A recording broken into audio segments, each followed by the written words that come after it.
After an American sailor was reported missing in the South China Sea, China has joined in the search and rescue mission. Is this a classic example of how the recently formed Code for Unplanned Encounters at Sea should be operated? And the Chinese are now the largest group of buyers of overseas properties around the world. But are they being welcomed by their newfound communities? Welcome to The Point. I'm Pan Deng, sitting in for Liu Xing.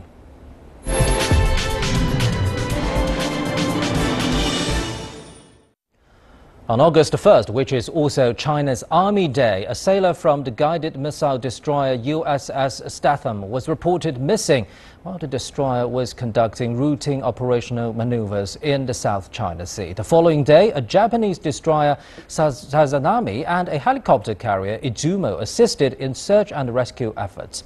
Now the Chinese Navy has also coordinated with them for the search. What do we know about the incident so far? The Chinese Ministry of National Defense had said the operational coordination is in accordance with the Code for Unplanned Encounters at Sea, or CUES. In June, the U.S. Navy destroyer Fitzgerald collided with a Philippine merchant vessel, leaving 7 American sailors dead. In July, the destroyer USS Statham sailed less than 12 nautical miles from Huangyan Island in the Shisha Islands, which Beijing described as a serious political and military provocation. What can we learn from U.S. Navy's series of incidents in the South China Sea? I'm joined in the studio by Mr. Zhang Junshe, Vice President of China's Naval Research Institute, and by Mr. Dennis Wilder, a former White House advisor and an expert on China's military affairs. So, gentlemen, let's start this discussion. Mr. Zhang, I'd like to start with you. Is this the first time for a Chinese Navy vessel to participate in this search and rescue operation for a foreign sailor? No. Actually, the Chinese Imperial Navy has always sent its naval warships to the near waters, no matter in the South China Sea or in the East China Sea, whenever a foreign vessel was in distress. And this is a normal practice for the Chinese Navy. And also, I think other navies will do the same if they meet with some merchant ships or even the navy ships that is in distress. They will provide assistance to these ships. I think the Chinese Navy has always done so. You said this is a common practice, but this operation is actually coordinated under this Code for Unplanned Encounters at Sea. Tell us more about this code. Well, the CUES, the Code for Unplanned Encounters at Sea, actually was approved in 2014 in Qingdao when the Chinese Navy hosted the Western Pacific Naval Symposium in Qingdao, China. And I was also attending this symposium in 2014. I think this is good non-binding agreement among the navies in the Asia Pacific that could avoid misunderstanding at sea and also avoid interference against each other. And this can, I think, can safeguard maritime safety and security in this area. So you were at a symposium. What was the real intention to reach such a code of conduct? Well, this actually CUES was... Is that due to heightened maritime tensions in this particular region, the South China Sea? Actually, this CUES was invented or first put forward by the Australians early in 2000, around 2000, and this has been discussed for almost 10 years and among the navies in this area. I think the main reason or the aim is to avoid misunderstanding and also avoid conflicts on the high seas, especially.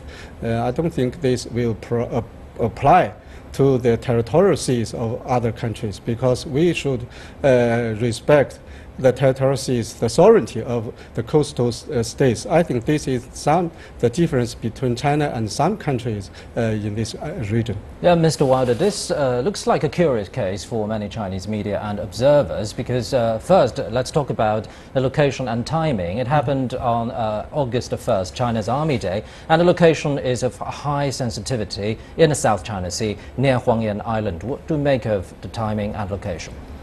Well, first of all, it's nice to have a positive story to be talking about in the South China Sea. There have been a lot of tensions recently, but the United States Navy has indicated its gratitude to the Chinese Navy and, frankly, to the Japanese Navy for being willing to help with this search. The Chinese government, I think, was careful to say this was 100 nautical miles away from those islands, so it is in international waters, not in anybody's territorial area. As to the day it happened, these things happen, unfortunately. Mishaps happen on ships. Sailors do go overboard. And so I don't think we should take anything in particular away from the day that this happened. But two similar incidents happened to the U.S. Navy in a very short period of time.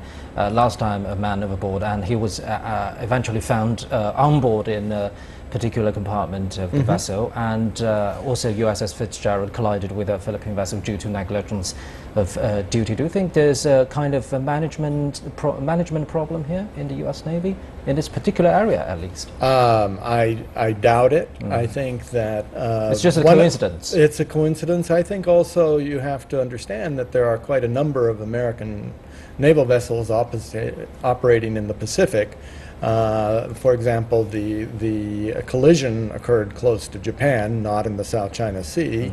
So, you know, it's a matter of a big global navy, and things sometimes happen like this. So, what's the chance of finding this overboard sailor alive at this timing? Well, they've searched for 3 days now, 11,000 square miles of ocean. That's a lot of ocean. But, you know, there's always hope because this is warm water. It is possible that he is still alive out there. And so I think they'll search for at least a couple more days. What do you make of the participation, the quick participation of the Japanese vessels in this incident, Mr. Zhang? We know that Japan and the United States are military allies, and they kept a good communication between them. So I think the United States Navy, if it is in distress, maybe it will call first for his allies, such as Japan. But we know that the Philippines has publicly said that it will not take part in the joint patrols conducted by the U.S. Navy. So I don't think the U.S. Navy will ask for help from the Philippines first. But and another possibility is that the Japanese ships are also operating in this area. So So you're saying that Japanese vessels are actually very active in the South China Sea? Yes, we have seen that the Japanese government and the Japanese military has said many times they want to get involved in the South China Sea issue as maybe closely as it can. So I think this is a good chance for the Japanese military to send its warships to the South China Sea, because we know that in recent years the Japanese has been trying to send its military forces abroad. We know that this is against actually the spirit of its pacifist constitution, which was drafted by the Americans after World War II. So I don't think it's a good thing for the Japanese to send their warships all over the world, because Japan has never made a sincere thinking about its past atrocities committed in the World War II, and this is a fear for the people in this area. So, Mr. Wilder, do you think Japan is very keen to play a larger role in the South China Sea issue? I think we have to remember that the South China Sea is a transit point for many of the world's cargo vessels, tanker vessels, going to Japan, going to other ports in East Asia. So the Japanese have a vested interest in international shipping in those and protecting the sea lanes. I would not ascribe negative motives to the Japanese in this particular case. I think the Japanese are trying to be helpful actually in protecting sea lanes, but the United States and China may have different views on this. And freedom of navigation is often used by the U.S. Navy to patrol or even sail within 12 nautical miles of China's exclusive economic zone. Do you think freedom of navigation has been a problem in the South China Sea, Mr. Zhang? No, we have seen that freedom of navigation in the South China Sea has never been a problem. No country has complained that their ships have been affected by other countries. So I think, and the Chinese people think freedom of navigation has been an excuse for the United States Navy to conduct so-called freedom of navigation operations in this area. And these operations is actually a severe political and military infringement upon China's sovereignty and security. We are firmly opposed to such kind of operations. Do you agree, Mr. Wilder? I don't agree. The United States has a particular view on this internationally, not just in the South China Sea.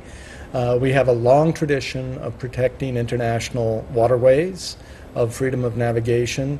What do you mean by protecting? It's not under threat. Well, we think it has to continually be reasserted and has to be protected by a demonstration that we can sail where we need to in international waters.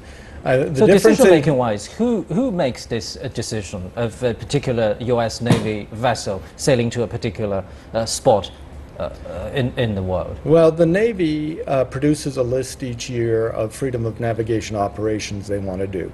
The National Command Authority, the White House, approves that list, but it's up to the Navy to pick its time and place and which ships are used for these kinds of operations. So it's now more up to the military to make these decisions? On a tactical basis, yes. If it turned into a political issue, then the White House have to step forward? Absolutely. If it becomes a difficulty in U.S.-China relations, obviously, then the senior levels have to get engaged. Well, Mr. Zhang, what do you make of this CUES, Code for Unplanned Encounters at Sea? It's only signed up by like 20 or so countries. Do you think it's just a non-legally binding agreement between major powers?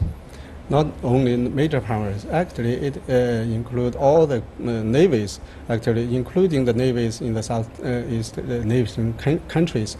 For instance, the navies from Indonesia, Malaysia, and of course including China and the United States. And this, I think the CUES is mainly applied to the high seas. So from this time, you think it's actually an effective arrangement? It has been very effective, I think. Well, thank you very much, yes. Mr. Zhang Junshe, Vice President of the China Naval Research Institute, and Mr. Dennis Wilder, former White House advisor and an expert on China's military affairs. And as we have just heard, the Code for Unplanned Encounters at Sea is an agreement reached at the 2014 Western Pacific Naval Symposium to reduce the chance of an accident at sea between the 21 countries that signed up to it, and in the event that one occurred, to prevent it from escalating. It is an important step toward improving confidence between navies, but as a non-legally binding document with unclear geographical scope, which only applies to naval vessels and aircraft. Many would argue that CUES 2014 is not yet comprehensive or potent enough. But it's a good start, and it's one way of de-escalating tensions in the South China Sea, especially now that hotlines between China and ASEAN governments have been set up or been established. Any accident that can lead to a major confrontation will be avoided if the navies and coast guards communicate with one another, and for this, at least the CUES should be welcomed. You're watching The Point. Stay with us.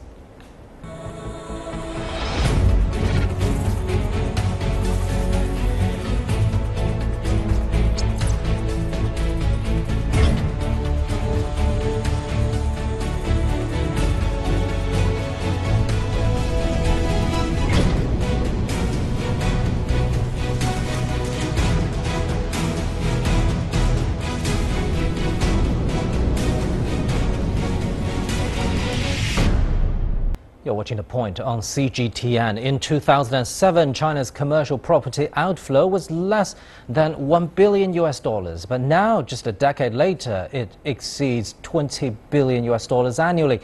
In the United States alone, Chinese buyers spent $31.7 billion on residential properties from April 2016 to March 2017. China remains the top source of foreign buyers of U.S. property for the fourth year in a row. Globally, analysts believe that last year China overtook the U.S. and Germany to become the largest cross-border real estate investor. Behind this record amount of spending, the idea of owning a house abroad is becoming more accessible to average Chinese citizens. Why, where and what are they buying? How can we address the concerns of local markets and residents? Could tighter regulations curbing the outward flow of capital turn dreams into nightmares, or will they help fend off the risks? For more on that, I'm joined by Mr. Mo Tianquan, board chairman of Fund.com from Washington, D.C. Well, Mr. Mo, how's business for you nowadays? Because last time we checked, Chinese nationals' willingness to buy properties overseas is actually dropping. Well, I think the Chinese people buying properties in the U.S. and other countries are still in the rising stage. Although we have seen in the past half a year or so, since the middle of last year to current time, it's slowing down because of the restrictions of cash flow out of China. But the momentum is still there. People are still trying to buy, and they are trying to buy not only in the U.S. and other Australia, Japan, and other countries as well. So, in my opinion, I think the trend, the momentum is still there. From your years of experience in the real estate market, could you give us could you profile those people who are willing to purchase overseas properties or have purchased properties? Yeah. I remember 6-7 years ago, we, our company Fund.com organized the first property buyers group to the U.S. It was a news, the domestic news media and foreign news media, including embassies in China. They are all interested, in us, in the group who are buying properties in the U.S. But now, 6 years later, and we have seen. It's a common thing, to buy properties in China and in the U.S. and the other countries. According to our statistics about the property buyers, and we can categorize those property buyers in about three groups. One group are investors. They just want to invest into U.S. properties and the properties in other countries so that they can have a return on their investment. The property here in the U.S. and other countries, the price is comparatively low comparing to prices in big cities in China. So that's one group. And second group of property buyers, they are mainly for education purpose. They are buying properties close to schools, high schools, or good school districts, and close to colleges, so that their kids, when they reach their education age, they could come to the States, to the U.S. to get into schools much easier, to get into better schools much easier. So that's the second group of people. The third group of people who are buying properties here, they are really trying to enjoy life. I think it's quite normal with the purchasing power growing in Chinese people, and more and more people, they want to enjoy life in other countries. So to know more about the world, I think that's very natural. So mainly those are the three groups of property buyers from China to the U.S. and to other countries. So how can an individual best avoid risks and difficulties in purchasing properties overseas, such as China's capital outflow controls, uncertainty ahead in the U.S. politics, and exchange rates fluctuations? Well, yeah, that's a topic which is affecting property buyers. As I just described, there are three groups of property buyers, and the properties they're buying are mostly residential. There are companies that are buying, high-profile landmarks in the U.S., like the Waldorf Hotel in Midtown Manhattan. But most of the property buyers they're buying residentials here, but in the U.S. mostly are single houses. In other countries like Australia and other countries, it's mostly apartments. But there are several issues in the buying process, in owning process. Number one, if you want to buy, the buying process is more complicated here in the U.S. Although, in China it's easy just to buy the new home. It's very easy. But here in the U.S., you probably need to have an agent. And it's more difficult to apply for financing, of your buying. And also you need probably a lawyer in the middle, and you need a title insurance in the middle. So which are much more complicated than in China. So the buying process, there are risks there. After you buy and you own the property, there are also risks there, and you have to pay property tax. Mostly we don't pay property tax in China. And you also, if you want to rent out your properties here, and you cannot easily kick out your tenants as you wish. So also you have to hire a property manager to manage your residence or your properties here if you are not in the U.S. So those are the risks concerned in the owning stage. But most recently, there are also risks from the policy side. Like in the past 1 year or so, it's not easy for you to move money out of China to buy properties in the U.S. The exchange rate is changing, and especially if Chinese renminbi currency is going down, the exchange rate, and it's going to cost you more to buy properties here.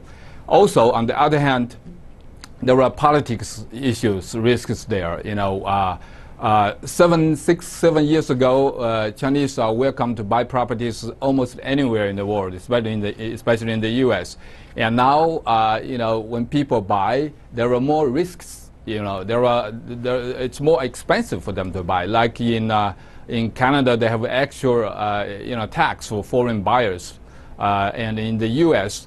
It's not easy for you to apply for loans, financial aid, for your property buying.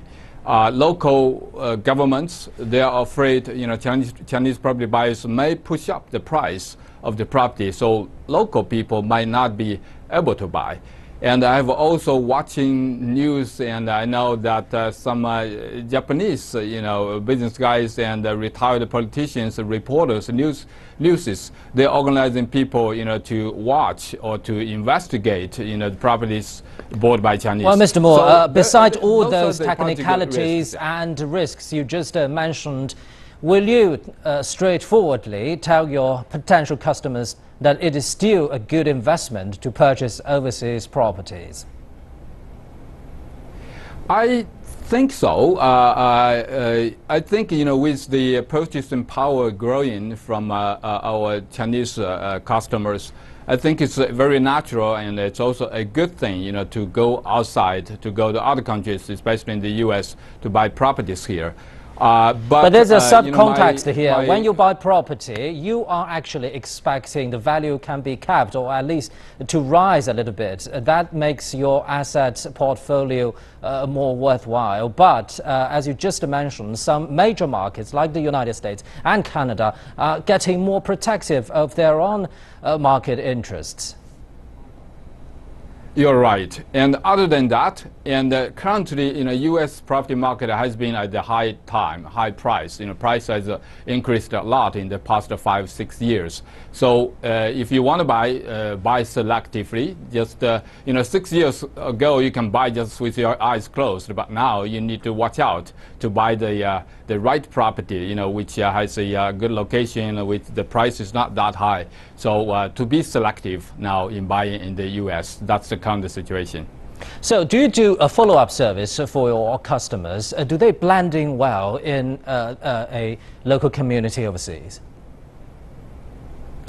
Mostly, I would say yes, and we have been helping many Chinese buyers buying properties, and we are buying ourselves here as well. So mostly the property has been in a good situation. We can rent the properties out, and the renter is the return is good. 6% return or even above that. That's and comparing to about 2% in China. So the situation has been good up to today. So earlier we mentioned financial risks. For China, will an increase in foreign investment bring large-scale losses of foreign exchange reserves, or other financial risks in China's domestic market? Yes, that is. I think that's one of the reasons why China has been very cautious about, the cash moving out of China to the U.S. and to other countries.